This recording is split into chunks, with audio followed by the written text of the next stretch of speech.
Hello, everybody. This is Brian from Necronomicast. Thank you for tuning in for this exciting 13th season of the show. Couldn't do it without you. Now, if you're ever wondering if there was a kind of a fun and inexpensive way that you could support the production of the show, I've got news for you. You can go to buymeacoffee.com/Necronomicast. Every time I have an author on the show, I've purchased their book. Whenever a documentary filmmaker or a creative person is on the show to talk about their project, you know I've supported their project. So if you go to buymeacoffee.com/Necronomicast, that will enable me to continue to do the work that I do here on the show.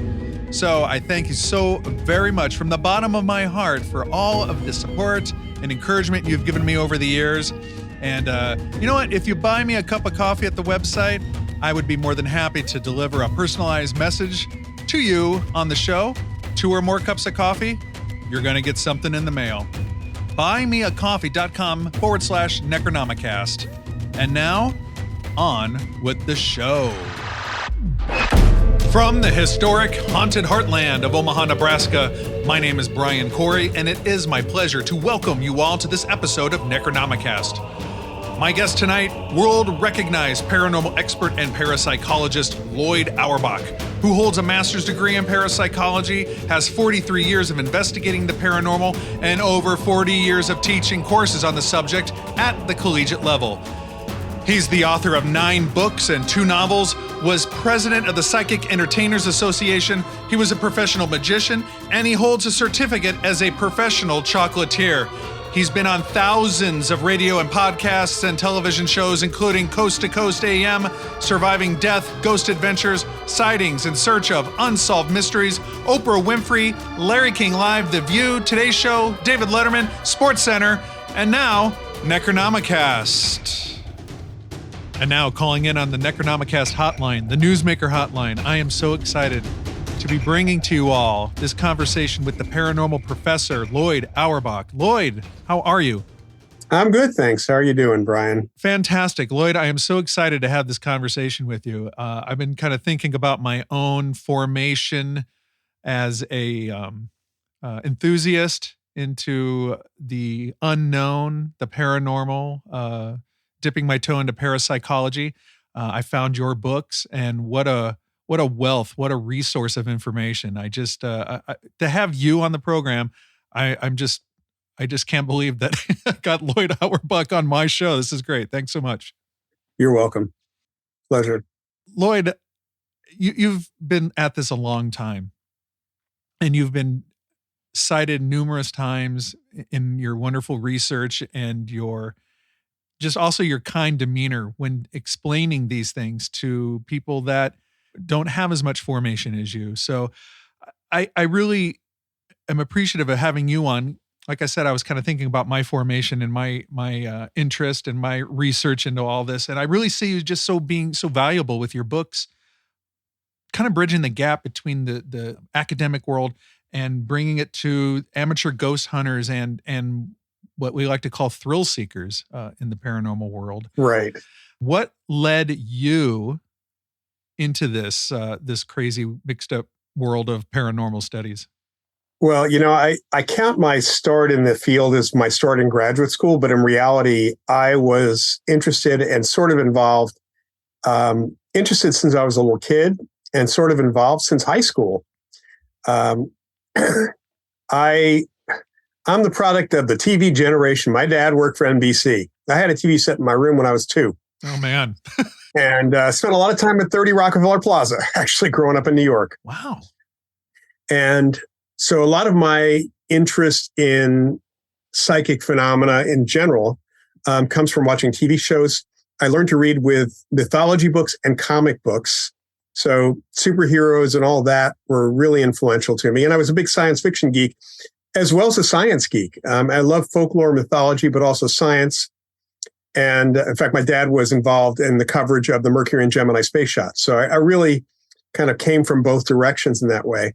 Dark Shadows, the TV show in the 60s, sent me going to the library to read the folklore books on vampires and werewolves. But it was also the show that I heard the word parapsychology for the first time. I think I read it in a Superman comic before that, that word. And in the library in the 60s, and even today, the Dewey Decimal System, you find books on vampires, werewolves, witchcraft, and parapsychology all kind of lumped together. So I discovered that there were actually science books on parapsychology.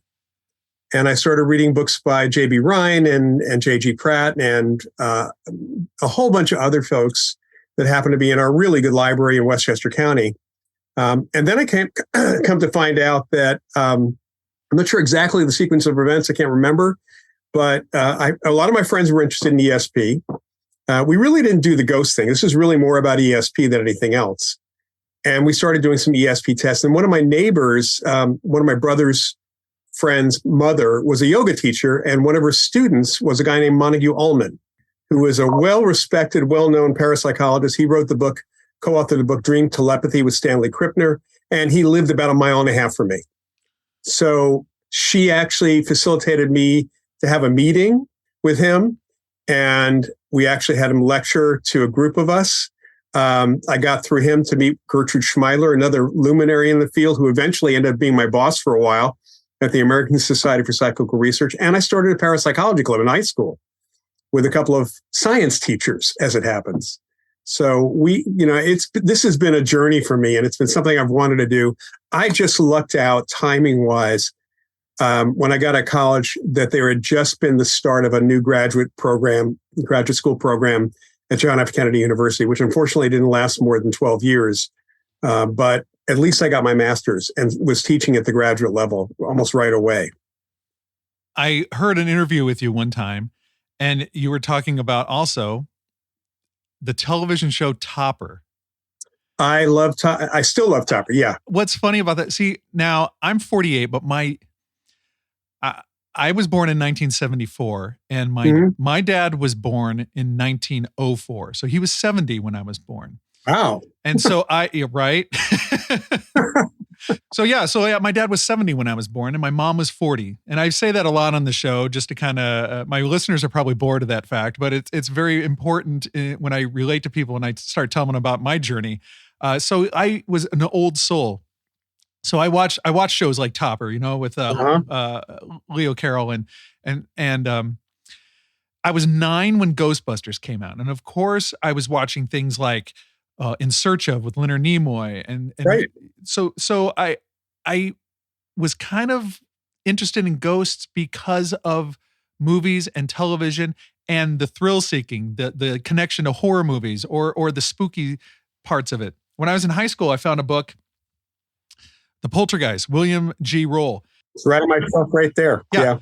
And when I read it in high school, I was a little disappointed because I'm thinking 1982, the movie Poltergeist. So I'm thinking, well, wait a minute, this isn't about ghosts. It wasn't as much about ghosts as I thought it was going to be. So I didn't make these connections between what we call ghosts, apparitions, hauntings, and then this whole other realm of psychical research and psychokinesis and what a poltergeist revolving around a living agent can be. So I was kind of like going through some scientific stuff as much as I could without the internet and kind of being isolated in Omaha, Nebraska. I didn't have big, huge city libraries and things like that. But the formation was kind of there. Mm-hmm. But it was super interesting when I started reading more of these parapsychology books that went more into concepts of these things being more mental, like consciousness and things like that, rather than demons and ghosts and hauntings and scary stuff. I still like all that kind of stuff.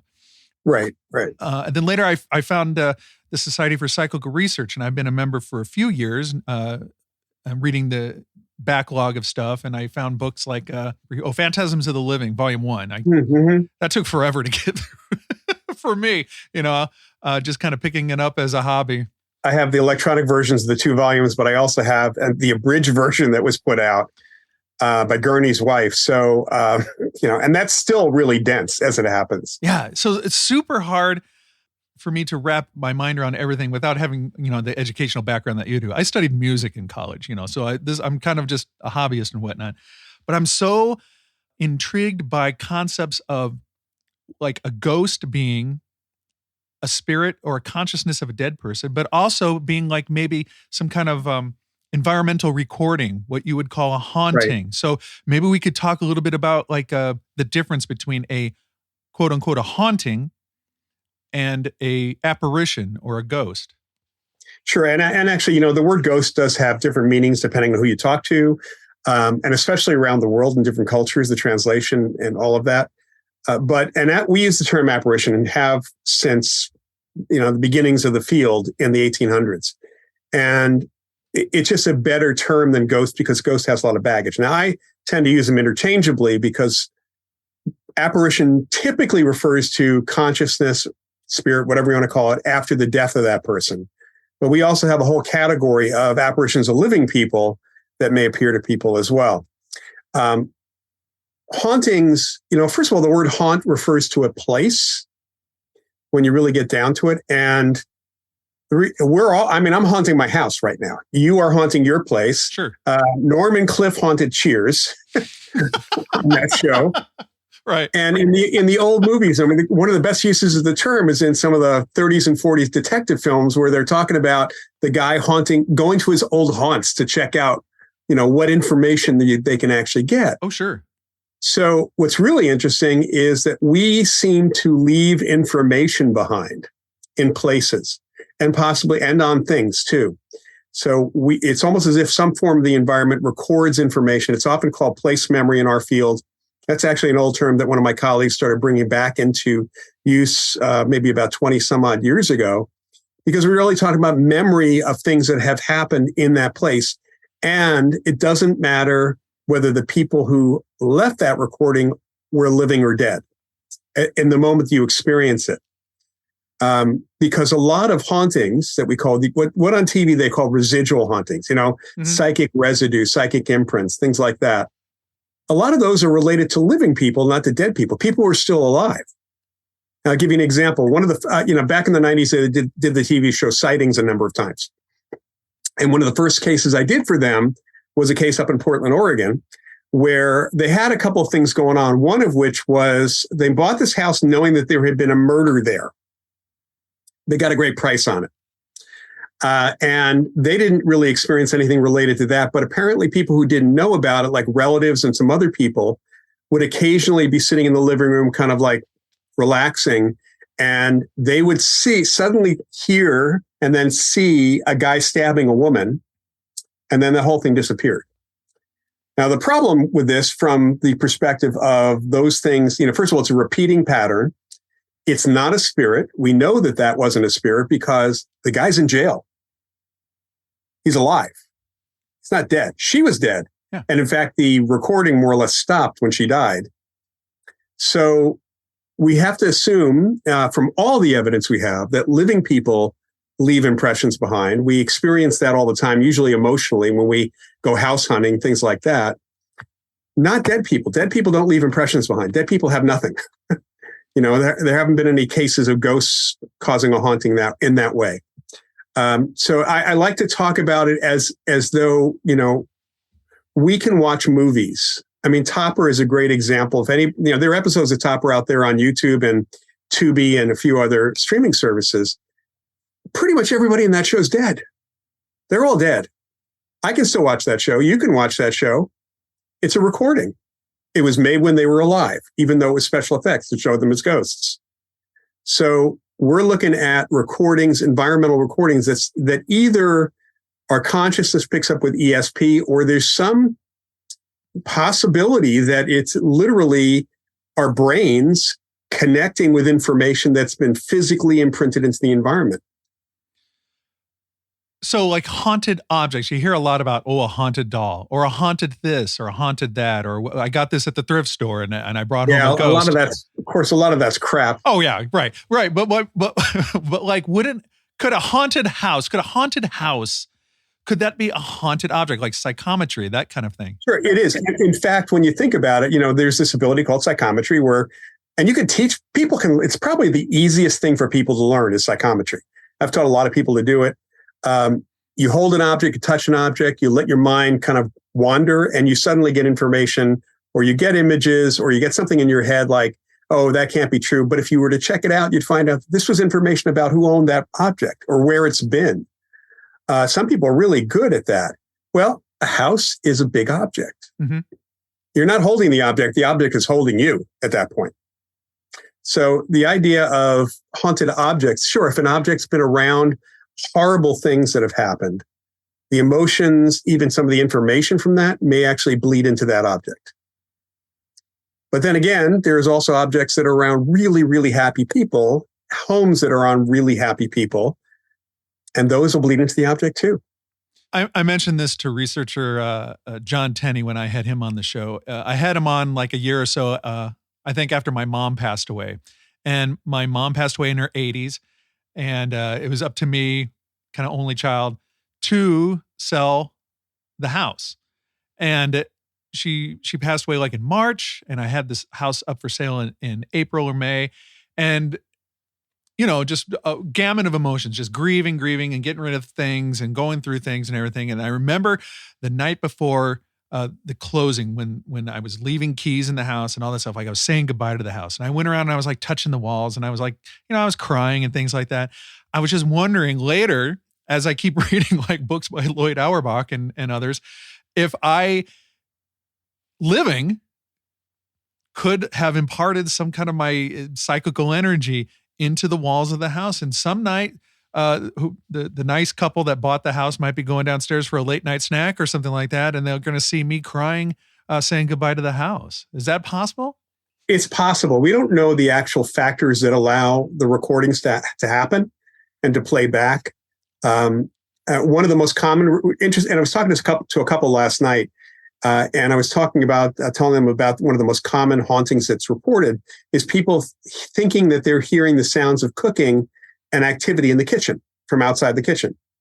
And this happens across the world.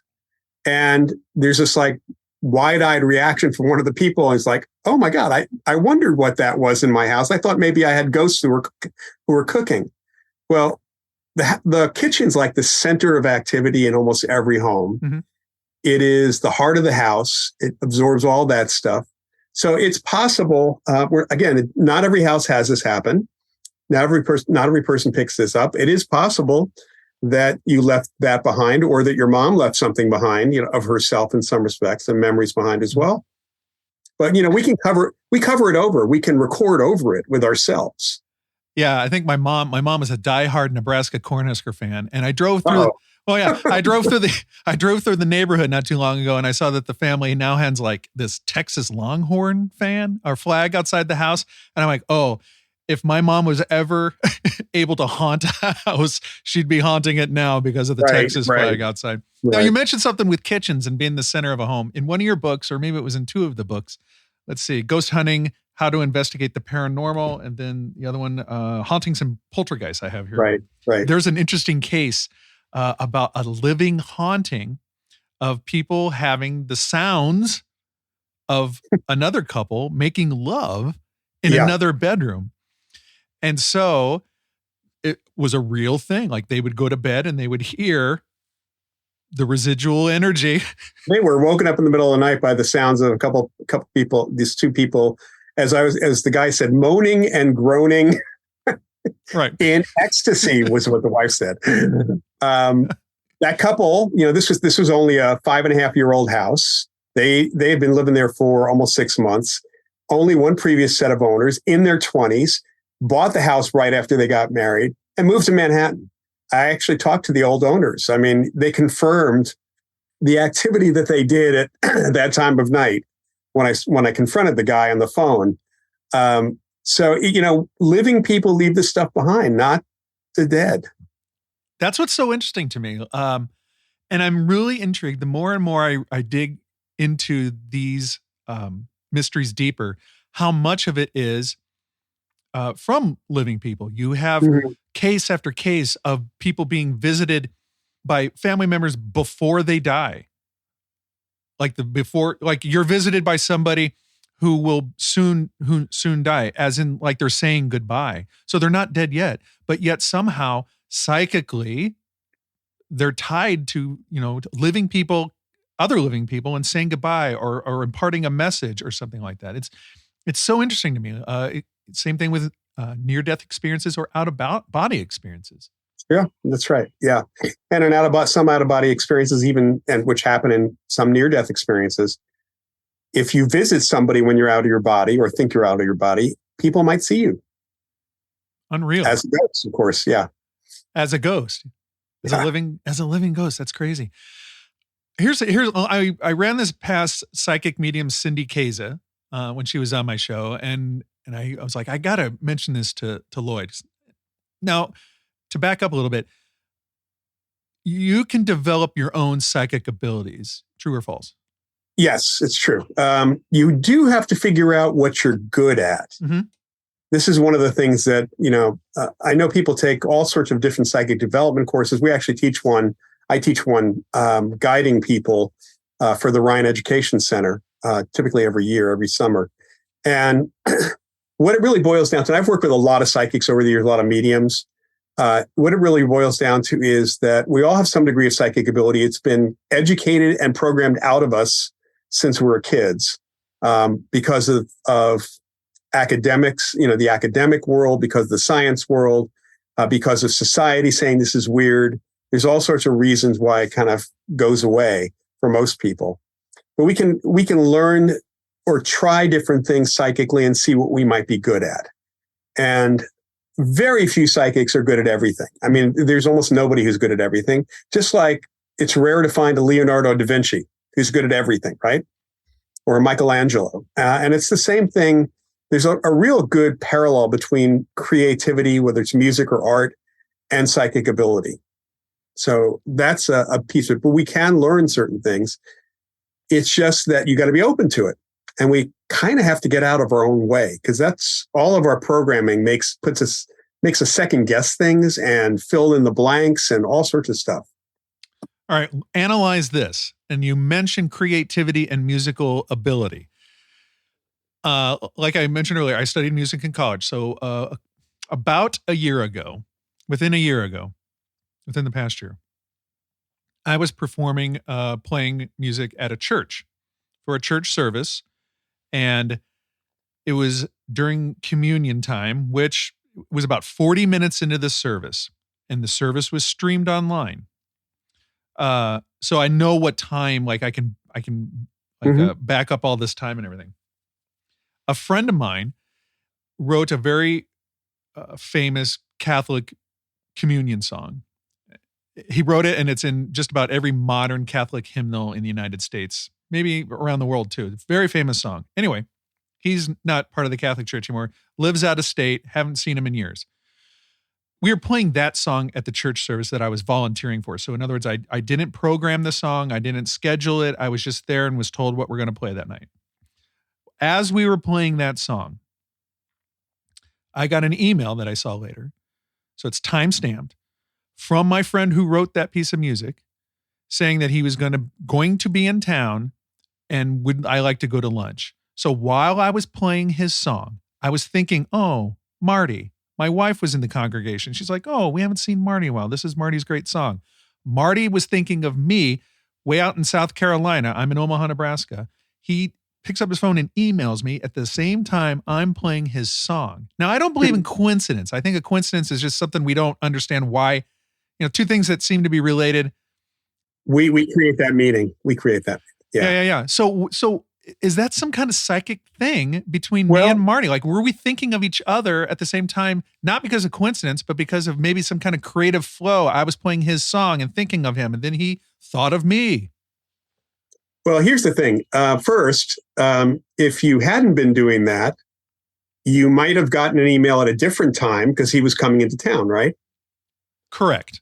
It's the timing of the situation we're talking about here. That's the amazing thing. Yes, the exact same time. That's right. Yeah. And this is not a new thing. I mean, people will often say, it's commonly reported, people say, well, I was just thinking of somebody and suddenly I get a phone call from them, or I get an email or a text from them. And I hadn't thought of them in months. And so the question then becomes, In this instance, I would say because you were told to play the song, I take it, right? It's part of the program that you were given? Yeah, like here's the song list.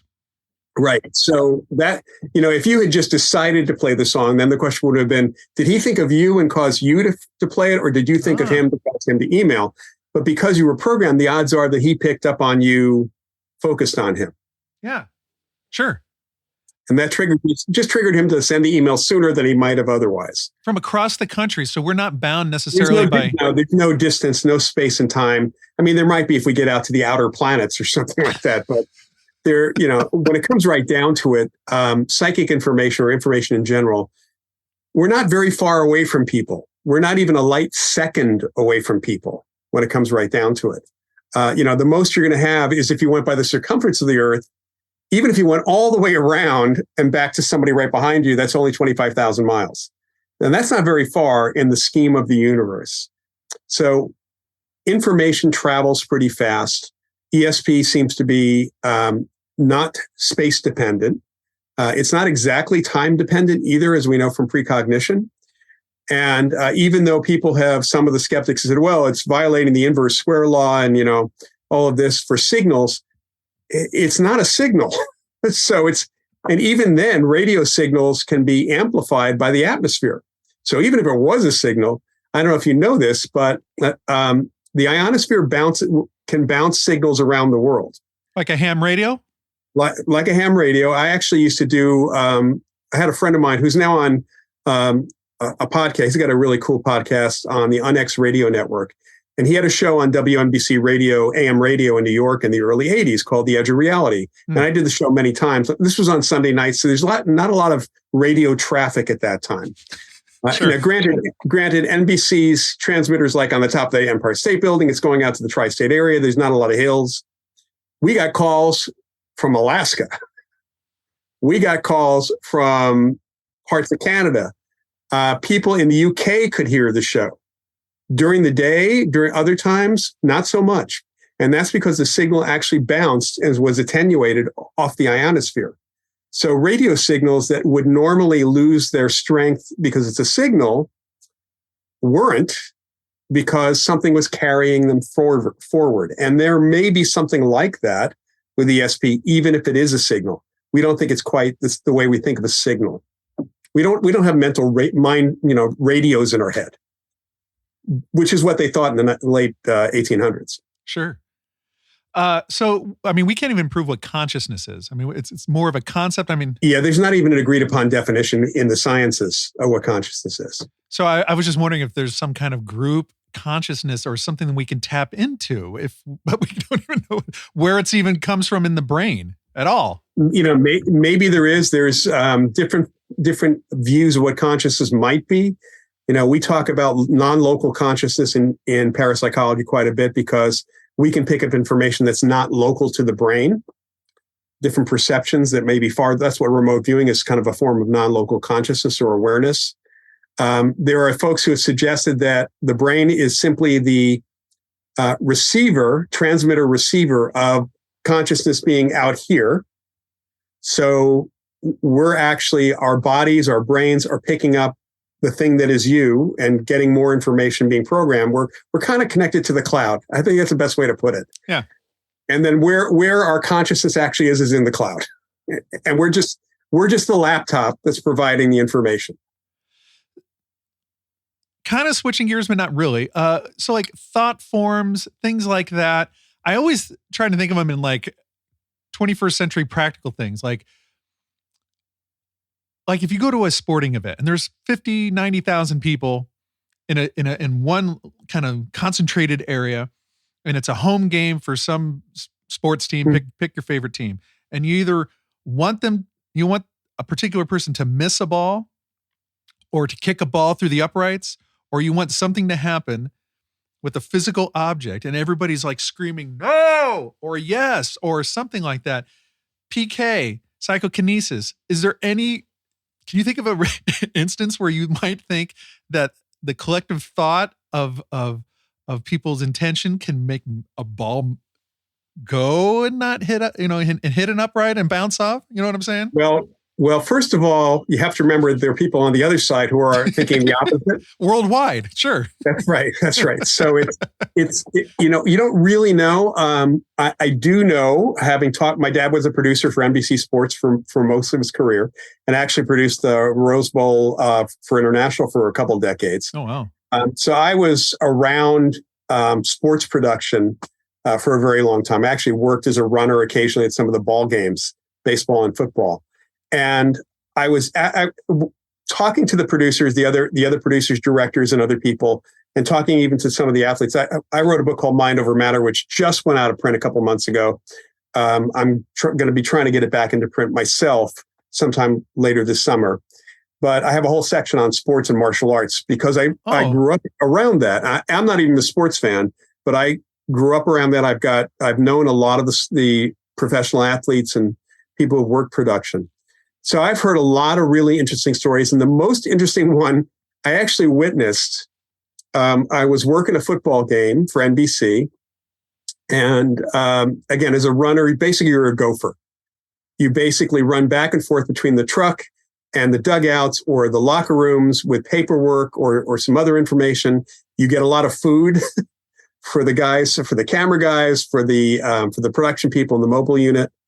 And we're sitting, I'm standing in the mobile unit, and they have a whole, every camera has its monitor, and the director and producer are calling which monitors to show. And there's a play happening, and a football's thrown to a wide receiver who is about to grab the ball. There is someone from the other side who's trying to intercept that. And the ball is almost in the hands of the wide receiver, and it makes a right angle turn into the hands of the other team's guy. It's intercepted. Yeah. It's not like he jumped up and grabbed it. Everybody's watching this thing go like that. Wow. Like a UFO. Yeah. Like you hear about UFOs going. Sure. I can't think of anything. There was no gust of wind that would have done that. There was literally not. And of course, it was pretty clear there was no gust of wind. That almost had to be PK. I can't imagine. And I don't know whose it was, whether it was the fans, the guy doing the interception, the coach on the other side, who knows? Somebody watching at home. There must have been. Now, when we talk about poltergeists, people, and I was like this for a long time too, before I read all your books, or most of your books, or some of your books, but poltergeists being a psychokinetic phenomenon around a human agent. So poltergeist activity moving the football away from the receiver's hands, not a ghost knocking it away, not a poltergeist in that, but a psycho, like maybe the agent was, like you said, the coach. Maybe it was could have been anybody. Yeah, it could literally have anybody. We have very few cases where actual apparitions move things, unlike what we see in movies. It is living people who cause this stuff to happen. So that's a kind of important thing to understand it. But if a ghost move it, it's still psychokinesis because they don't have like hands. They don't have a physical body to do that. So it's still PK.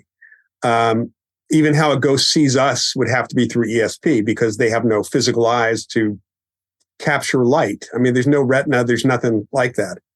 We see things because it bounces, the light bounces off us and it's interpreted by our eyes and our brains and everything. Right. But if there's no mass, no structure to the form. If it's just consciousness, remember that whatever you see with your eyes is interpreted by your brain in a perceptual process. Mm-hmm.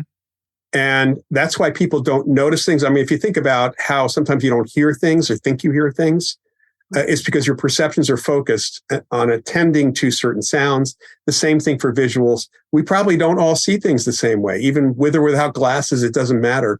Our perceptions are individual. They're also related to how we grow up and what our physical environment is. There's been a lot of studies in different cultures around the world growing up in different environments, and it's pretty clear that people don't perceive things the same way. A great example being, it's really hard to fool kids of certain age with sleight of hand. They don't do misdirect, they don't pay attention to misdirection. They see right through the sleight of hand.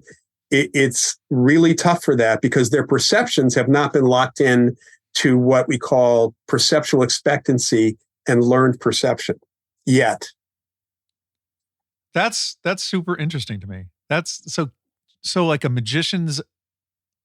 There's certain moves you can do for kids of certain age. And then when they get to a certain age, there are other things. There's a reason why a lot of kids' magic is not sleight of hand. It's actually things, gizmos and gimmicks that were used. The rabbit out of the hat kind of a thing? Well, rabbit out of the hat's an illusion. Hippity hop rabbits, which is really stupid illusion, but kids love it, Because you were a working professional magician.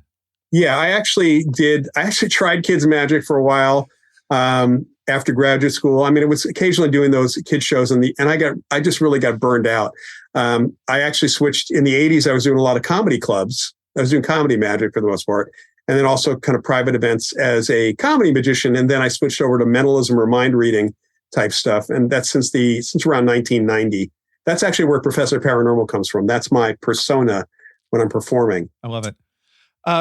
We touched on it just a second ago, and I wanted to make sure that we brought up a little bit more about technology and ghost hunting or investigating, because so much of it, you see things on television, and for the longest time, I just didn't understand, like, well, how can we pick up on a recorder a voice from beyond the grave when they can't talk, when they don't have a voice box, they don't inhale air and expel it out and make sound pressure levels fluctuate on a recorder, or how do these things happen, or how do we see apparitions on a camera? And in your books, you talk about, well, perhaps it's the PK psychokinetic effect affecting the film, maybe affecting the device in some way, not a manifestation of a waveform coming out of their mouth. Because they don't have a mouth. They don't have a mouth. The very definition of electronic voice phenomena, which we see on TV all the time, is voice that is created electronically in the device. If, in fact, you're recording an actual sound, an acoustical sound, that is voice phenomena. That's not electronic voice phenomena. So the electronic voice phenomenon part comes, like you see somebody, they'll have a voice recorder, they'll ask a question, they'll wait a couple beats, they'll stop it, rewind it, and something plays, and then there's like a garbled response. Garbled. Sometimes it can be clear. The real question at that point is, who's creating that voice? Is there a spirit or ghost that's doing it, or is it the operator who's doing it with their PK? I mean, we have tons of evidence that human beings can affect devices of all sorts in different ways. Living people can do that through expectation, through stress, through a number of this is all controlled laboratory research. We don't have any really good evidence that ghosts can do that. We make assumptions about that. And sometimes you do get voices like that in response when people are experiencing an apparition at the same time.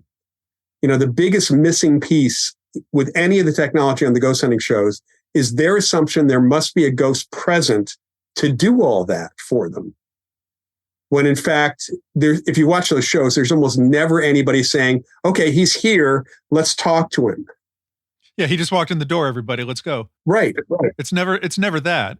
Right. It's never that. No, and honestly, there is no device whatsoever that we know from any of those devices that are used on TV or the ones that are sold to ghost hunters that we even have a good inkling that that's really picking up a ghost. At the best, it might, if an apparition is interacting with the environment, we might be picking up things going on in the environment when that's happening. Then we have to infer, or deduce that, depending on how you look at that, what the evidence is, that some force is doing that or something is doing that is not what is normal. Also with this technology, I just, it's the ghost story that's intriguing to me. And in your books, you talk a lot about like the most important thing to do is to interview people who have an eyewitness account or some kind of experience, like trying to get the human experience. I mean, so much of real, true paranormal evidence can't be caught really with technology because we don't know what it is. Right. It can only be caught really with like ourselves, our perception. We're the detectors. I mean, we're the sensors. That's it.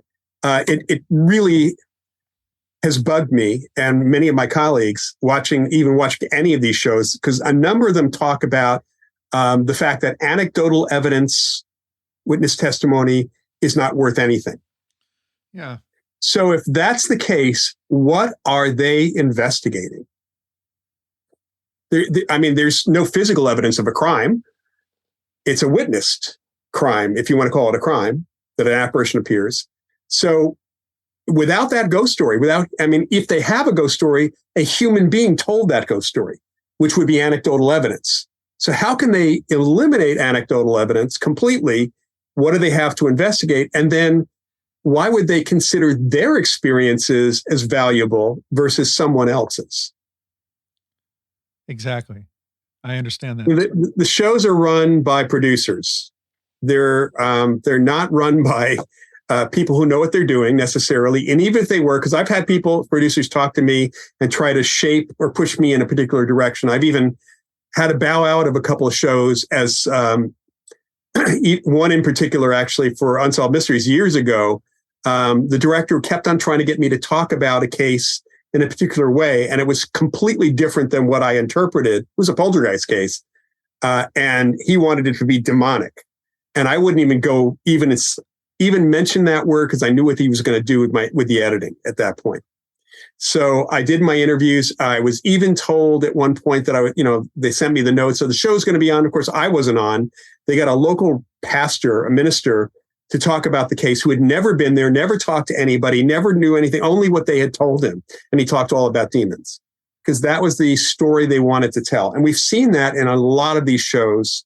There was a woman up in Northern California who had actually done an episode of Paranormal State. And for whatever reason, they didn't get her to sign a release form or not the release form that they wanted.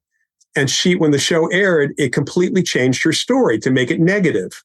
And then there was some faked evidence, she said. And so she was talking about it. She actually got calls from A&E and from the producers, like, you can't do that. You signed a non-disclosure. And she said, where did I sign that? I signed a standard release form. They hadn't given her the new release form, which was full of non-disclosure stuff. So, we see these shows are manufactured. If you look at them as entertainment, that's one thing. If you look at them as fact or documentary, that's completely wrong. When I watch them, I appreciate learning some history about locations. I think the history part, if they have somebody good doing research, that's a great thing. I mean, I hate to say this, but Ghost Adventures has a really good historical researcher. The rest of the show is crap. I've had the researcher on my show, Jeff Belanger. Yeah, Jeff Belanger. Well, Jeff actually got that job. Jeff and I talked about that when he was offered the job. He didn't know if he should take it. We worked out why he should take it. And he was a wonderful guest. And he's a good guy. He's a really good guy. And absolutely. But I do appreciate learning the history of a location or the history of a circumstance. But you don't need. If you're marketing a show toward people that are into horror films and being scared, then you go down that route. But right. But if you're, and I'm not trying to sound snobbish or elitist, because I have seen how I've evolved in terms of my own thinking about this phenomenon, and it's come because I've read so many books and listened to so many lectures and joining the Society for Psychical Research. And I'm not saying I'm an expert at all, but what it's done, it's opened my eyes to what the phenomena, it's more than just a ghost is a dead person. Right. It's so much more than a poltergeist is a ghost that's moving something around. Right. It's so much more than any of these things. So I do appreciate how they, and the ghost tourism of keeping a location open and people raising money in an honest way, like a museum or things like that. Well, let me ask you this. I live just an hour or so away from the Villisca Axe Murder House, and I'm friends with Johnny Hauser, who's the caretaker there. And whether or not it's haunted or not, there's tons of evidence that comes out of there, whether it's good evidence or bad evidence. I don't know, because I've read your books. I know that people most of the time don't know how to use this technology that they're buying from the store. Right. But I was wondering, if there was an original haunting, residual or not, and somebody psychically has a reaction to that. Like they're physically in the house and they experience something, and then their emotion kind of feeds into that. And then somebody else picks up on that combination of, like, can you compound a haunting? That's actually something Bill Roll talked about. He felt that a lot of so-called apparition cases may have actually been that the interaction of the living experiencing these things adds to the story, and then the next person picks it up. And we see that once in a while in some of the places that are out there. But, that's different than a conscious interactive apparition, certainly. But yeah, so we can certainly impinge upon that story or even affect other parts of the building or other parts of the area. I have to wonder about some of the homes that I hear, because I don't get many cases. Not since the explosion of ghost hunting groups. One of my students about 8 years ago was doing a project for college. It's one of my Rhine Center students. And she was doing a project for college. And for her project, her sociology project, she made a spreadsheet of active ghost hunting groups based on their websites. And she stopped counting at 3,000 in the United States. And those are just the ones that have websites. That's right. That's right. So I get calls occasionally from people who have had the local ghost hunting group in there. They had called them for help because they thought something bad was in their house. The ghost hunting group came in. Half the time they send them out to a motel or hotel because they need to be alone in the house. And a percentage of those, they call the ghost hunter folks or somebody on the team calls them in the middle of the night and says, "We had to leave your house. We got to growl on the EVP. There you have a demon in your house." They basically freak the people out. And I have to wonder how much their reaction actually compounds what may not have even been there. They may have actually created a haunting with their emotions, created something that may have had a normal explanation otherwise. Because they rarely ever look for normal explanations unless they're very, very obvious. Well, they could also been. They also could have caught their stomachs growling in the middle of the night on their voice recorder. It reminds me of that. There's a line in Christmas Carol when Scrooge is visited by Marley, and he says, "You might be just an undigested bit of beef or a blot of mustard." Right, I remember. Yeah. It's there's a lot of stomach growling. I highly recommend folks go to YouTube rather, and put in SNL Most Haunted. It's one of the funniest segments that Saturday Night Live has ever done. It's Hugh Laurie playing Derek Acora. It's a spoof of the TV show Most Haunted. Oh. It is perfect. It is the perfect thing because it's thermal vision, it's EVP, it's all that stuff, and it all starts with a bodily function. Oh, really? Yeah. Some paranormal bathroom humor. Yeah. Yeah, I can tell you little kids would love it for sure. But I've actually, brought that up for a lot of my lectures and a lot of my courses, actually, because I've even shown it to groups of ghost hunters. It's like, this is how bad it can get. Yeah.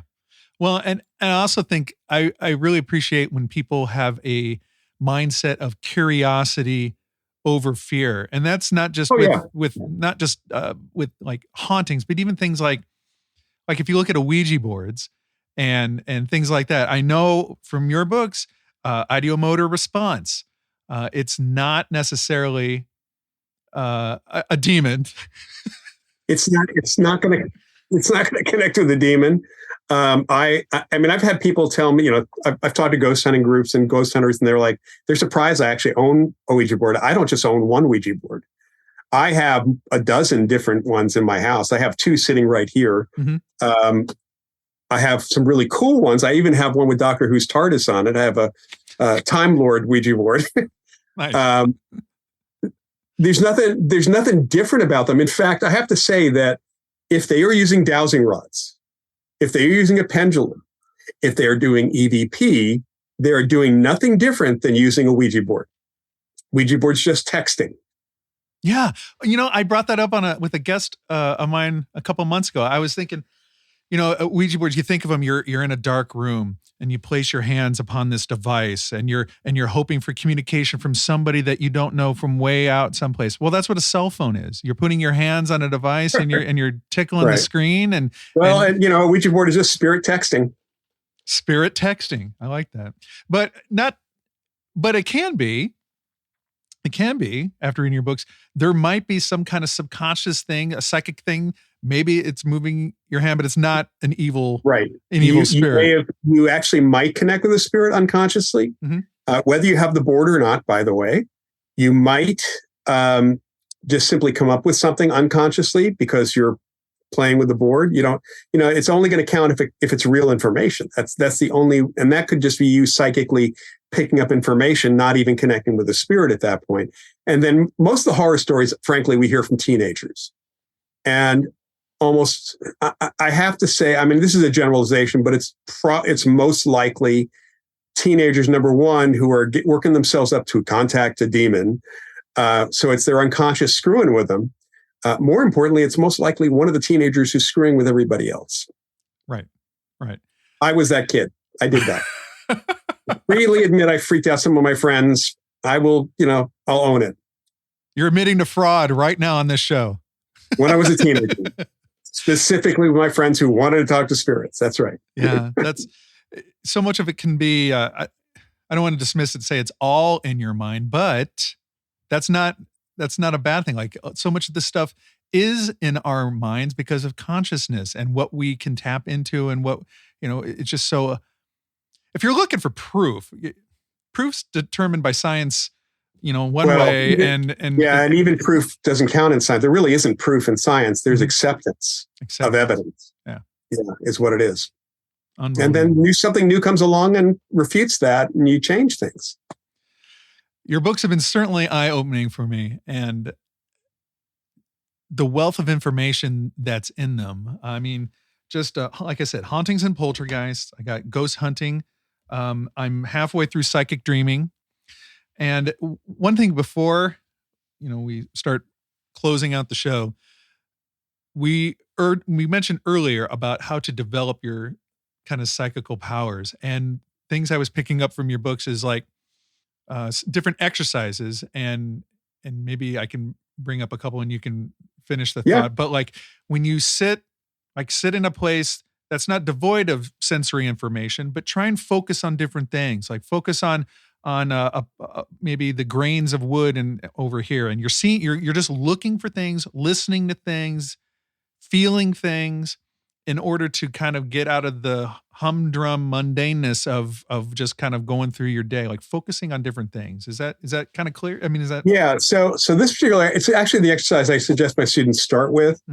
And actually it's not my exercise. This is something I learned from a psychic medium by the name of Alex Tannis in my couple of years working for the American Society for Psychical Research, which no longer exists. There's a lot about Alex Tannis in this book right here. Yeah, Carlos Osis's book. Yeah, I worked with Carlos and knew Erland Harrelson also. And Alex, when I sat down with Alex a whole bunch of times at the ASPR, and I asked him, how does one become more psychic? And the first thing he said was, notice you already are. And then he started telling me this exercise in noticing. And it really is an exercise in perception. And by the way, it can help with stress reduction. It's a sort of a form. If you don't like to meditate, this is a great exercise to do. So as you said, be someplace it's like not a completely empty room. You want to be someplace that has stuff. I mean, I have stuff behind me. I have even more stuff on the other side. And spend a little bit of time every day on each of your senses. So spend a little bit of, just 3 to 5 minutes, and just look at either a section of the room or something, look around the room, and just consciously notice every little thing that you see, your eyes pick up. Then switch to your sense of hearing. And again, don't be in a totally quiet place. Listen for noise outside. Listen for either birds outside, traffic outside. Listen to the sound of your own breathing.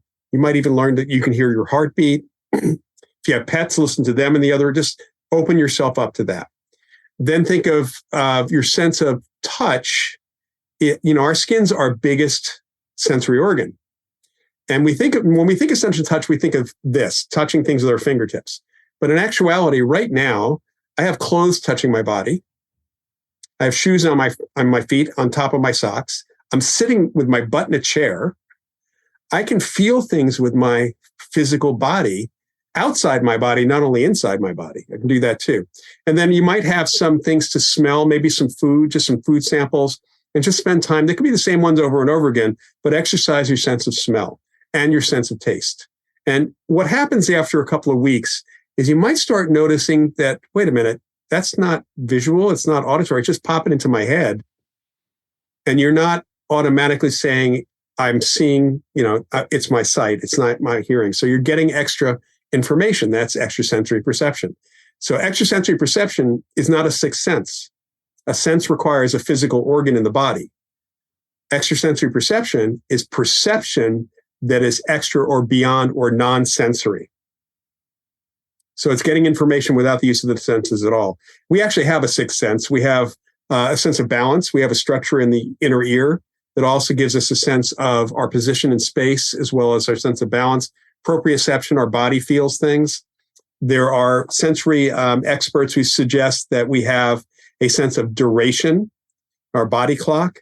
We may even have a sense of beat. So there actually may be a sense of rhythm. And it is true, some people don't have it. So and my favorite two senses are common sense and your sense of humor. Oh, I think sense of humor is like one of the best. That's the most important thing. Oh, it's one of the best indicators of maturity and absolutely. I don't know, being a human being. So yeah, one of my colleagues, Charlie Tart, when we were at a conference in '85, and about to be, we had a panel, a parapsychologist talking about the media, and we were warned that somebody was going to ream me out for promoting Ghostbusters. And Charlie just said, "I'll take care of it." And he said, and his comment was, about Ghostbusters, being able to laugh at yourself is a sure sign of maturity. And the hand that was up from the guy went, whoops. Oh, that's great. Yeah. So along those lines, is it possible to develop your psychical sense, like we just said? But what about dream incubation, like manipulating your dreams? Is that what do you think of that? Yeah. That's not something that's related to psychic phenomena directly. I mean, it's part of the process if you want to have a dream that might involve psychic information. There are two elements if you're trying to do any sort of dream work, one of which is keeping a journal or keeping a recording, because we tend to forget things too quickly after we wake up. Yeah. So you kind of write things down in that. The other end of that, when you're going to sleep, is an ancient technique. The ancient Egyptians had it. It's been written about in Mesopotamia, in Greece, and so on. And that is the idea of, think about this. You have a decision to make. So you're going to sleep on it. That's kind of what you're doing. You're telling yourself as you're falling asleep, two things. Number one, I want to have a dream where X, Y, and Z happens. Maybe you need to ask your boss for a raise the next day. So I want to have a dream that is like role play of that. Or I want to have a dream about my trip somewhere. But then the other part of that is, and I want to remember those dreams. So you're basically programming yourself again and again to not only remember your dreams, and that's reinforced by the journaling or the reporting, but you're also directing what you want to dream about. Fascinating. I don't know if I want to remember all my dreams. They're well, the thing is that we tend to remember the dreams from the last sleep cycle right before we woke up. Yeah. So if you have to wake up in the middle of the night to pee, you might remember some dreams then, and you could write those down. And then we tend to remember the last sequence. We have an hour and a half sleep cycle. The first sleep cycle, we tend not to go into REM too much, but every one of those cycles we're probably dreaming. It's just that they don't all come through. Well, I'm looking forward to finishing up Psychic Dreaming that I have here by you. Loyd, one of the reasons I was really, really excited to have you on the show is that you're so interesting. Like we just talked about your career and your books and all these fascinating topics. We touched on you also being a magician and working that angle. But also I found it super interesting that you are a chocolatier. And what I think is cool about that, like chocolate, everybody knows it's got loaded with serotonin. Have you found any combination or any reaction of like a really high grade chocolate that might affect any kind of psychic ability or any kind of, or any kind of ESP perception? I mean, is there anything that puts you in a mood with chemicals being released in the brain, or am I going crazy? Well, there's been research that shows that chocolate is a mood enhancer. Although I just read some report by a food scientist who said it doesn't affect your mood at all. It's like, yeah, he needs to look at the rest of the research that has shown that is the case. Chocolate has phenylethylamine, which is the same stuff that our brain produces when we are in a good mood and in love, which is part of the connection to that. So it does reinforce that, certainly. It should be a good chocolate. I mean, a Hershey bar ain't going to do it. It doesn't have a lot of content to it at all. Right. But the idea is that it is a mood enhancer. I've had several psychics and mediums I've talked to. One I worked with for years, Annette Martin. I introduced her to several good chocolates, and she found one that she felt that if she was going to have a really good reading, she would have a good chunk of this chocolate, not more than like a half an ounce, but have a good piece of this chocolate, which I think was 85% cacao, right before her readings. And she said that her readings tended to be, how'd she put this, clearer and brighter. So it was an enhancer for her. Now, that could have been psychological also. Yeah.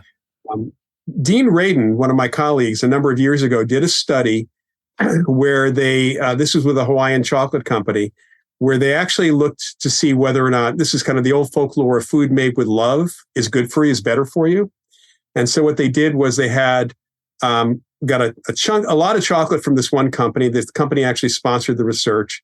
They separated it into 4 samples.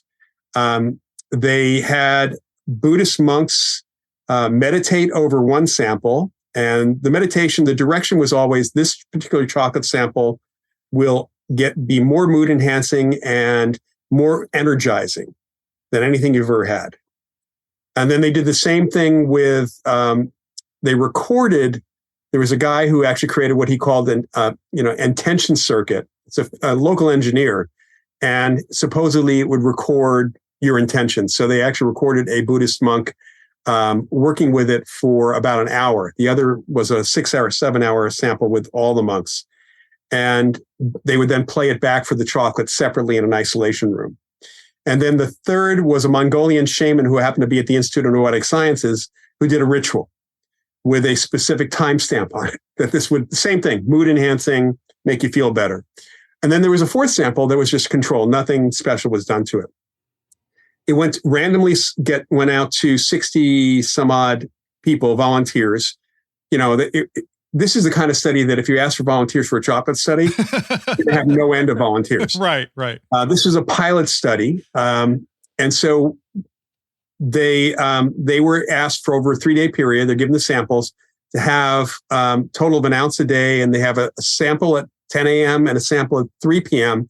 And to be very intentional about eating it, just simply eat it and really notice the flavors and all that stuff. And then they had to fill out surveys before and after each time that they ate the chocolate, a mood survey. All right. So now Dean gets the data. He doesn't know who has what sample. This has all been done by somebody else, parceling it out. And 3 of the samples, again, he doesn't know which one it is, but 3 of the samples showed as high as 67% higher mood enhancement and energy, people feeling more energy than this one sample. And his reaction before he saw the final data was, hey, if that one sample that's low is not the control sample, I don't know what we're going to do. And of course, that was the control sample. The others were all the preyed upon or meditated upon or intentional chocolate that was out there. I actually talked to the guy who started Dagoba Organic Chocolate, which is now owned by Hershey, still producing organic chocolate out of Oregon. And he had we talked a little bit about this thing, and he recognized that he didn't want any worker on the line who was in a bad mood. So he wouldn't send them home, but if they were in a bad mood, they were moved to someplace else in the factory to do something else. So he didn't want to have bad vibes going into any of the chocolate. The study was repeated actually with tea. Same thing happened with tea. So it seems like the positive intentions seem to make a difference, which unfortunately also means that if you are going to a fast food place with very disgruntled employees, that food is not great for you. Forget about the nutritional value. There's something else going on. That's incredible. So last question, the Buddhist monks praying or, kind of focusing their intention over it, right? Meditating over it. It's PK. I was going to say, is prayer, could it be a form of PK? Yes. Yeah. In fact, there have been studies. Larry Dossey has done studies on distant healing. And in one of the studies that he did, what's called the prayer study, he had people praying for people for healing purposes. There are a couple findings. One is that people who were prayed over versus people who were not did have what they felt without even knowing. They, again, control group. So the control group doesn't know if they are. No one knows if they're being prayed over or not. And the people who were prayed over, yes, they've had a positive effect. The ones who actually got to talk to or knew who was praying over them did even better. Now, this can be a psychological effect. In fact, one of the things we have to think about is that because everybody has a little ESP, it may not have been the prayer of the people that was affecting them. It could have been that they were aware they were being prayed over and they affected their own bodies because of that. Amazing. That's this, it's the placebo effect. It's amazing to me that there's so few studies about the actual placebo effect, plenty of studies that use the placebo effect, but it hasn't been explained. It's just this thing like, oh, it's mind body. It's like, and how does that work? I mean, how does a sugar pill actually not only result in people psychologically feeling better, but sometimes actually affecting the body? That's psychokinesis. That's mind over matter. How do you guys not think of it that way? It's so underfunded. It's criminally underfunded in research. It is, and yet it's used in pharmaceutical research as the benchmark sometimes for that drug, which only needs to be a few points better than placebo, and yet placebo will not have side effects, unless, of course, you tell people there are side effects. And then there will be side effects. Then there will be side effects for some people, yeah. Oh, man. Just pray your Taco Bell workers in a good mood is what you're saying. Yeah, definitely. Loyd, yeah. I have really enjoyed this time with you. I wish I could, I'll have to have you back for further discussion. Sure. Going down these rabbit holes and exploring this wonderful world of PK and Psi. Your books, they were so eye-opening for me. Absolutely. Every one of them, I've just enjoyed just digging into them, and just, it's made me, I don't know if it's made me smarter, but it's definitely opened doors for me. It's made me question things. It's opened up new avenues of exploration. And having you as now a guest, an alum of Necronomicast, I couldn't be more proud. And I'm so thankful for your time. Well, you're very welcome. Well, the courses that we teach through the Ryan Education Center are not very long. I'm actually starting one this next week on media or pop culture, movies, TV and stuff, kind of the stuff we were talking about, and psychic phenomena, and also one on the equipment. We offer short classes, like 4-week classes and 8-week classes, and people can take them for a grade if they want, towards a certificate. They can just take them for fun. We have our next classes starting in May. They're not very expensive. They're actually pretty affordable. And the Ryan Center benefits when people take courses. It is the longest running laboratory in parapsychology and educational site. It used to be the old Duke Parapsychology Lab back in the day. So people can go to Rhine edu, so it's RHINE-EDU.org, and find out about our classes, and then even join the Ryan Center, and you get access to this huge media library of lectures from all sorts of people if you join the center too. I've totally checked out the website, and I was looking. I saw that you do these, like you did an intro to parapsychology course, like an 8-week one that you can, like you said, you could take for a grade. You can get a certificate. I have that one. It's coming up again in May. You'll probably see me on a roster at some point. Okay, good. Loyd, thank you so much for your time and for being a guest here on Necronomicast. There he is, everybody, the great Loyd Auerbach, making an appearance on Necronomicast. Hopefully more to come in the years, the months, the episodes that lie ahead in the future of this program. It's really hard to say that people are an expert in things about the paranormal, but with Loyd, if the shoe fits, put it on. Coming up next on episode 248, Dr. Michelle Ward, PhD. We're going to be talking about her new podcast and television program that's highlighting and talking about the crimes of Jeffrey Dahmer, called Mind of a Monster. Dr. Michelle Ward, PhD. Next on the Necronomicast. People call her the real-life Clarice Starling from Silence of the Lambs, and I'm so excited to welcome her on the show. She's widely sought after to assist in criminal trials of some of the nation's most notorious offenders. Very excited to bring her on the program. So lo and behold, I look at my Buy Me a Coffee account, and somebody else bought me a cup of coffee. And they decided to leave that information anonymous. So I just wanted to give a thank you to my friend out there that bought me a cup of coffee at Buy Me a Cup of Coffee. What's it called? At buymeacoffee.com/Necronomicast. It was delish. So many big things happening here on the show. And you faithful listeners that tune in for every episode will hear it all first. Thank you so much for listening, everybody. Like, subscribe, leave a rating, and go get some sleep.